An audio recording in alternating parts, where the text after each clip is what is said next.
Welcome back to my channel. So I got 2016 Acura MDX.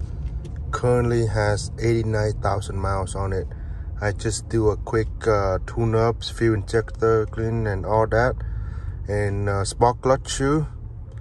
And now I got average fuels 23.7, almost 24, which is good.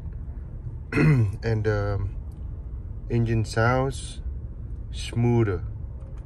So let me turn this up, let you guys hear it.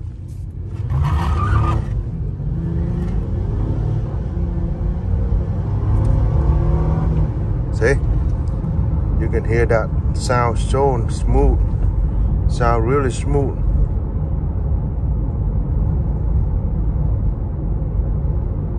Right?